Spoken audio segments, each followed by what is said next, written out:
Since its release in November of last year, ChatGPT has had so much hype around it, and also similar technologies like Bing Chat and Google's Bard and GPT-4 and really generative AI in general.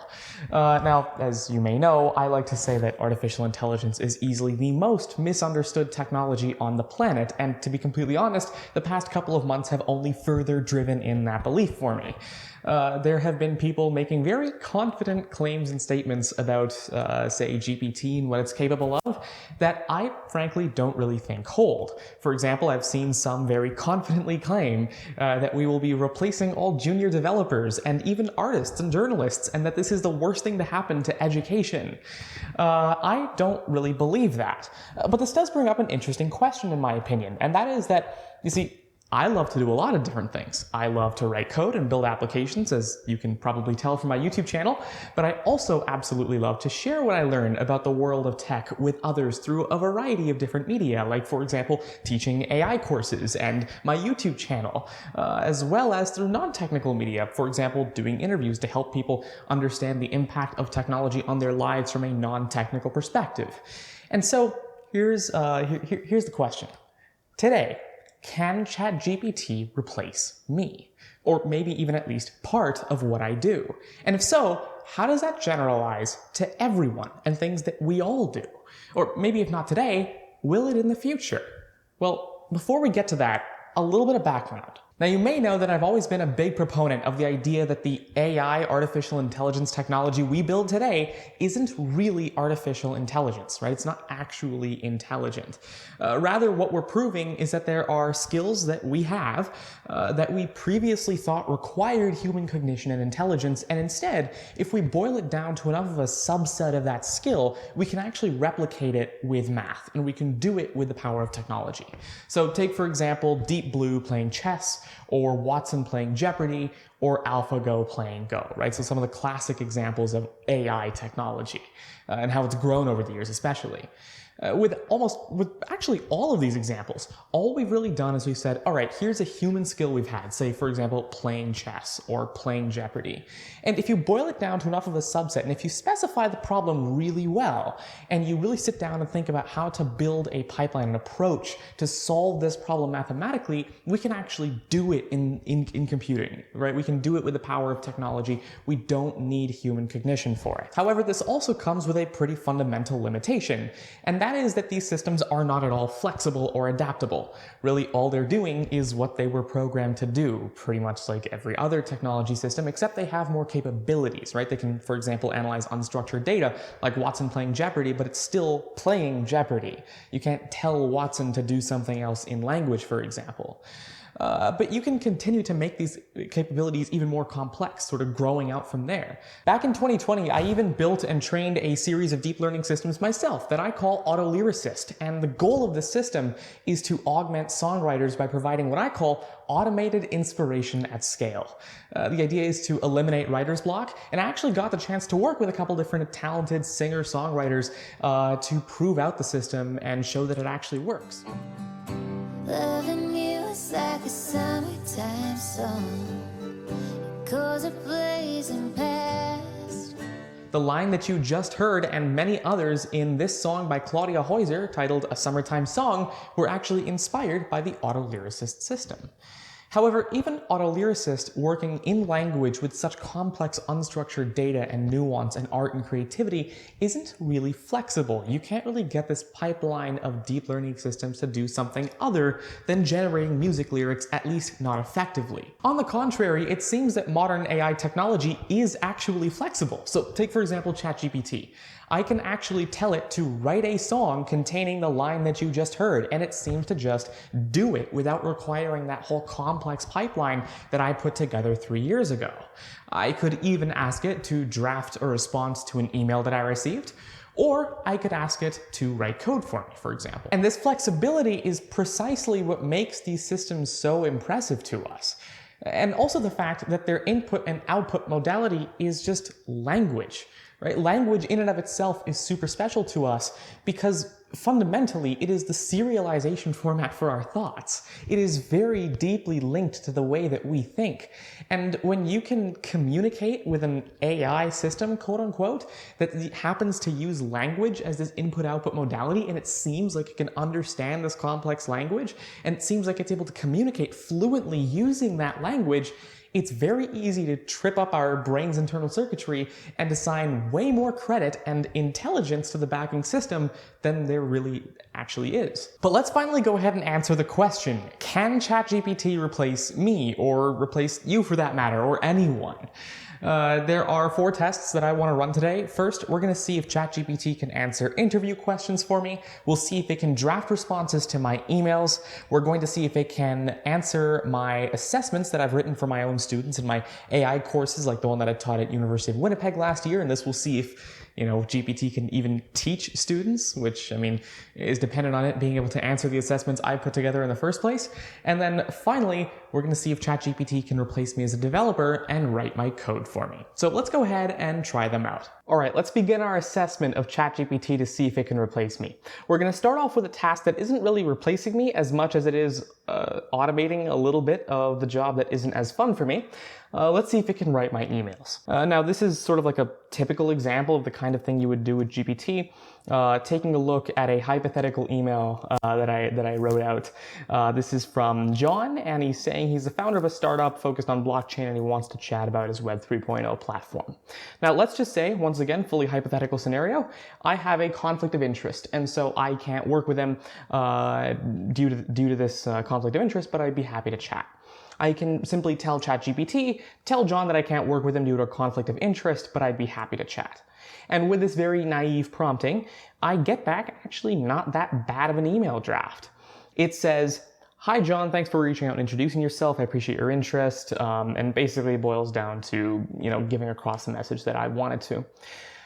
But here's the problem. You can tell that I didn't write this, right? If this is continuing a thread with someone I've been speaking to myself for a long time, or if this is, sending out new emails and eventually I take over, you're going to be able to tell that there's a shift in voice. And I don't want that. Now I got to go in and do a lot of, editing and post to make it sound like I'm the one who sent the email. So how can we somehow improve this? Well, we can improve it with context. So what I did is I built a script that basically scraped every email I have written. And I took out pairs of emails where it was an email that I got and then my response immediately after. And wherever I noticed that pattern across my emails, and of course it was like an actual important tagged email, I stored those in the database and used the OpenAI embeddings endpoint to index all of these emails. And so now when I see an email like hypothetical John's over here, I embed that through the same embeddings endpoint, look up similar emails I've gotten in the past, take the top 5 most similar emails, take my responses of them, and then feed those into ChatGPT as context, telling it to respond with the message that I specify here, but then in the voice and writing style of these previous 5 emails. And so now if I were to run this through with the same message and same email, but including this sort of contextual prompting, I get an email that is a lot closer to how I would actually word a response to the email that I got if this is what I wanted to say. And so you can improve the results that you get from these models significantly and make them much more valuable to the end user by using all sorts of neat tricks. And these are ones that you build into your application, not just ones that you prompt the language model with, right? So for example, I actually had to go out and index all of my emails, scrape them, run them through the embedding, store the vectors in the database, and then implement the lookup to make it so I can construct the prompt for GPT to begin with. So one thing to keep in mind is that when you're building valuable applications, it's all about that interplay of using the software that you build and the logic that you build alongside the language model and individual components where it can actually be valuable. Now let's move on to what I think is a more interesting assessment. Let's see if we can automate the process of responding to people's questions that want non-technical answers. Now, I receive these a lot in talks that I do and interviews, when people will ask me questions, and this will be a non-technical audience. So say they'll ask me something like, what are your thoughts on generative AI technology like GPT-3? Do you think that large language models are going to be a bad thing for education since students are just going to copy the output of these AI systems and not learn anything for themselves? And do you think it's going to replace entry-level developers? This is a real question that I got just a couple of days ago. Let's see what GPT-4, the sort of state-of-the-art language model from OpenAI, has to say about this. As you can see, it gives us a not bad answer. Like, it gives us something that is technically correct. There are pros and cons regarding its impact on education. You know, it can be a valuable tool for students, but we need to emphasize using these tools responsibly as a supplement rather than a replacement. And as for entry-level developers, AI systems can automate certain tasks, but they're not capable of replacing the human creativity, problem-solving, and adaptability that's important for development. And then it might change the nature of some entry-level jobs. Again, technically not wrong, and it's somewhat on similar lines to what I was going to answer regardless, but let's ask for more detail, because this was kind of high level. So I asked, what does the interaction between students and AI really look like? Like, why wouldn't they just use it to cheat, right? And GPT-4 comes back with a list of positive interactions between students and AI and some of the ways that we can encourage students not to cheat. And most of it boils down to providing clear guidelines, encouraging collaboration, emphasizing the importance of academic integrity, and then also, finally, designing assessments that require students to apply their knowledge and skills. And so a lot of this was honestly quite high level, boiling down to, hey, you just got to make sure that you really, encourage people not to cheat. There wasn't a lot of real substance as to something, I guess, actionable in these answers. Now, for a little bit of context, my actual answer to this was something along the lines of, with these language models, sure, say software engineering students, they will inevitably try to use it to cheat, no matter how much you encourage them not to. But the point is that these models fundamentally, due to certain limitations, and precisely the same ones that made it so they couldn't answer this question in more detail, will never get everything completely right. There will be mistakes that are made, especially in fields like software. And when these mistakes are made, you are forced to then go in, understand the content, the code, and then fix those bugs. That is a lot harder than people will necessarily give credit for. And then from an entry-level perspective, entry-level jobs are going to continue to exist. We're not replacing developers, right? What's going to happen, though, is the expectations of entry-level developers will significantly change. They will be much higher than they are today. And the reason is simply because they will have better tools, right? If you hired two mathematicians, one with and without a calculator, I imagine that you would expect the one with the calculator to get more work done because they just fundamentally have a better tool. And so it's not that entry-level developers are going to be expected to have senior levels of experience coming out of school. That's unreasonable. Instead, what's going to be expected is that they will be able to provide more than an entry-level developer today because they will have the tools alongside their human creativity and problem solving and that little bit of experience to sort of work effectively with that tool and get more done than they would be able to today. But what about replacing me in technical domains? Let's see if ChatGPT could replace me as a teacher. Now, of course, in order to replace me as a teacher, I would expect that it would actually be able to pass the existing assessments I've already made for some of my students. For example, as I mentioned, I taught a course at the University of Winnipeg last year. This AI course was centered around my students actually being able to build an actual application using machine learning tech.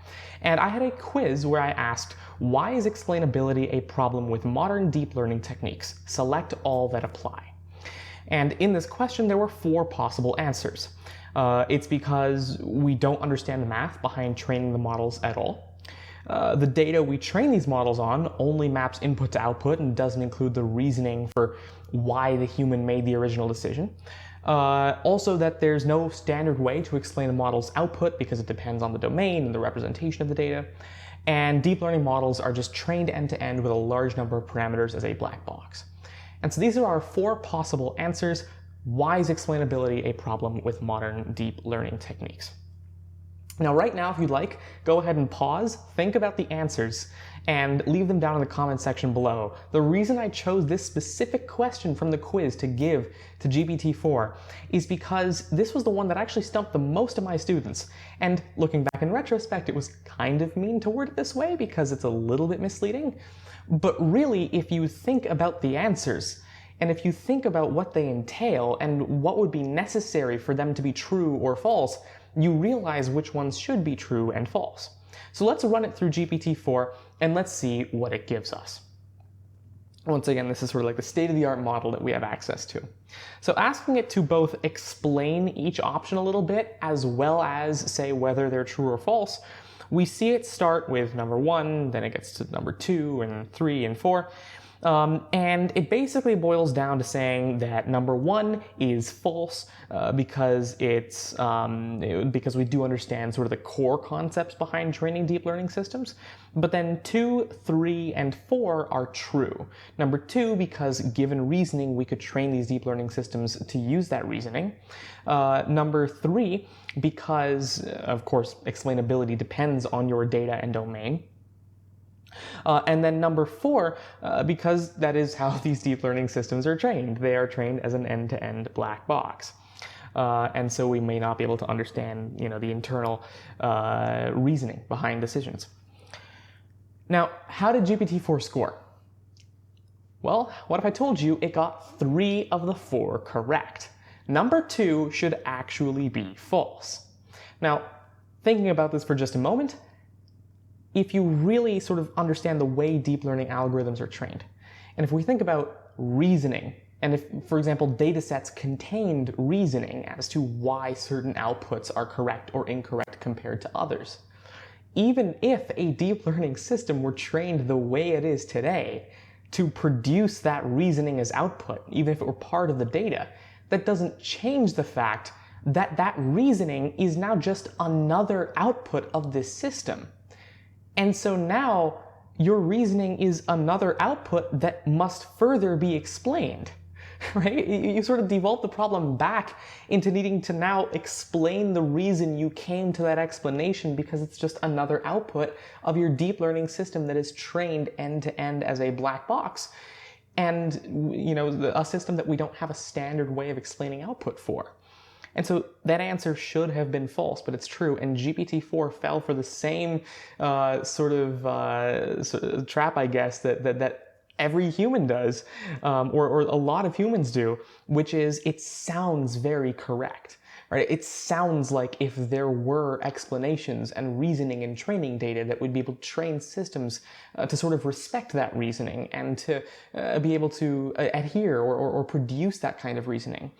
But fundamentally, keeping the training algorithms the way they are today, we can't do that because then reasoning just ends up being another output. And so I think this is really fascinating to take a look behind the curtain to see what some of the very fundamental limitations behind these large language models are. And speaking of fundamental limitations, what about code?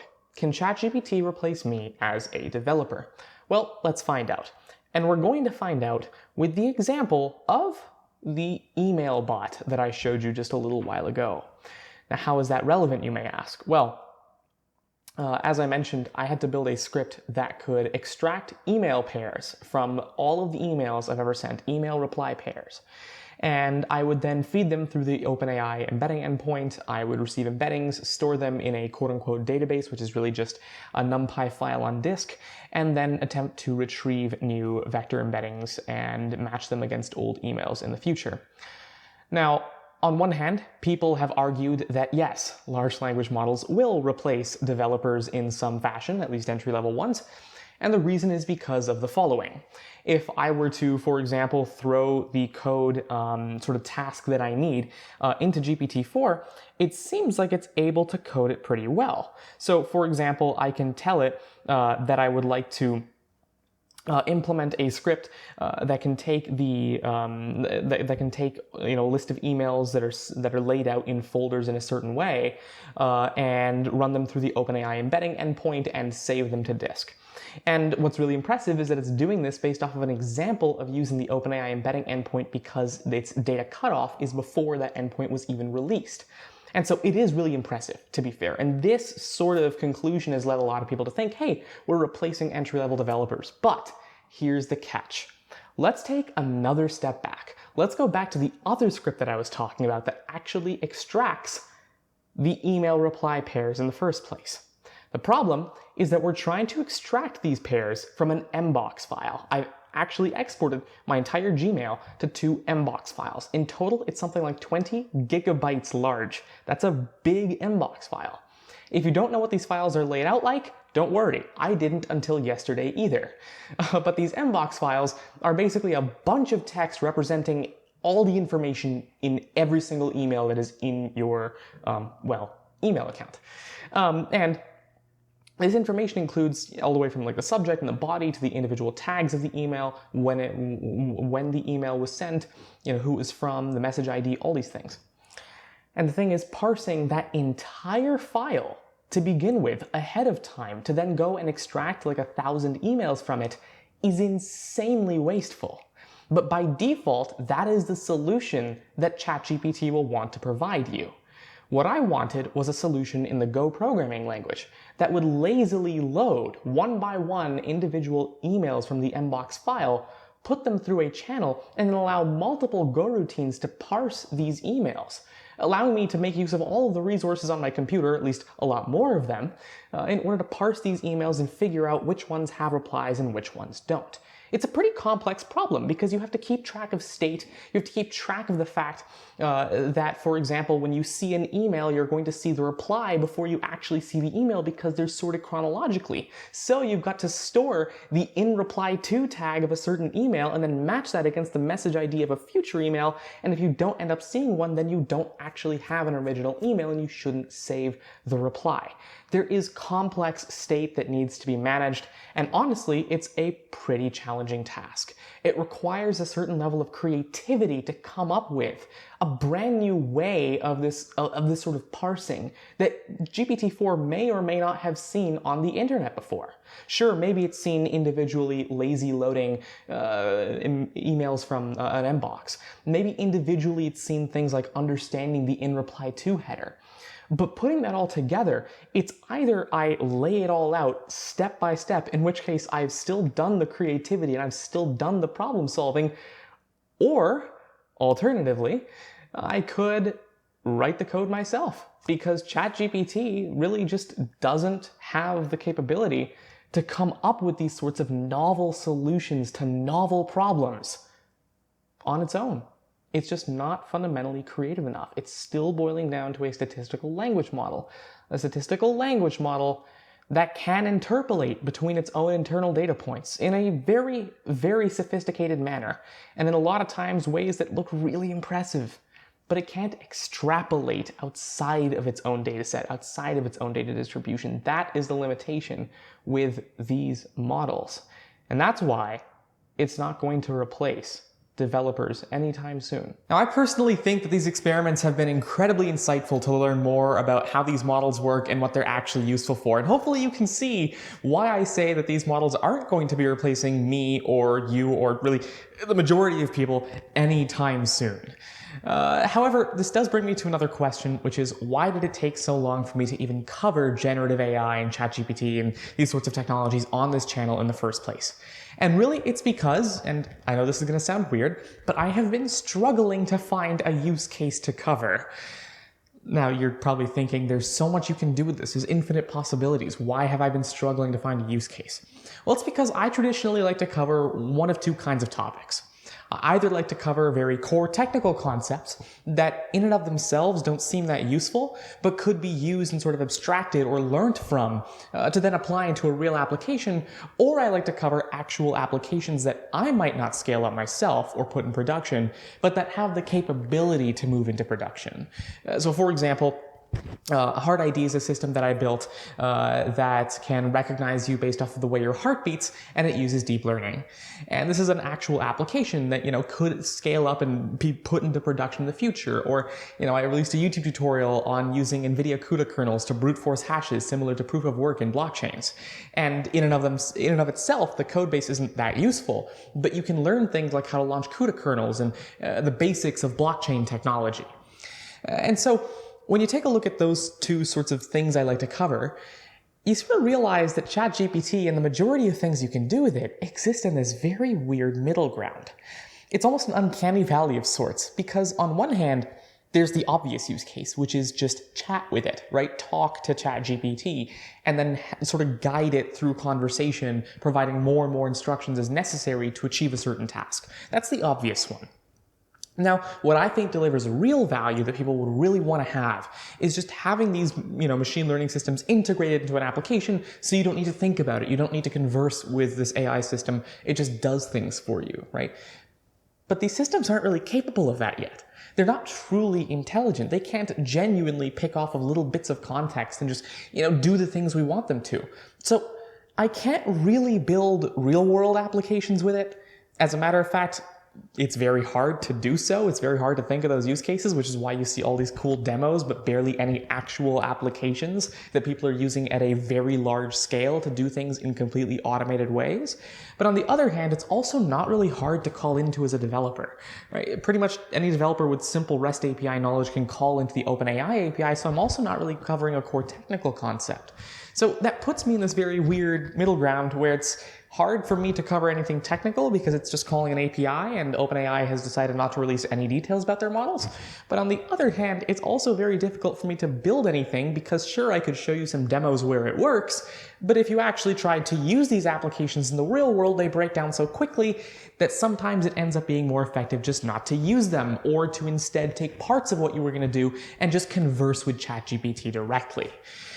And so that is the problem that I've faced so far. And this brings me right back to the fundamental limitations of these models. They are large language models. They're not intelligent, right? It takes a fundamental rethinking of the way we do machine learning and AI to make them useful in large-scale applications. And while there are uses for today's version of this, large language modeling tech, there are use cases, but they boil back down to helping us with individual pieces of larger bits of work rather than taking over parts of the work entirely. That's really what it boils down to. So I know this is a topic that many people have many different opinions on, so feel free to leave your opinions down in the comment section below or ask any questions or provide any suggestions. I'm happy, and in fact, I'm very interested to be hearing from you on this one. Apart from that, if you enjoyed the video, please do make sure to leave a like down below, subscribe to the channel as it really does help out a lot, and turn on notifications so that you're notified whenever I release content just like this. Apart from that, thank you very much for joining, and goodbye.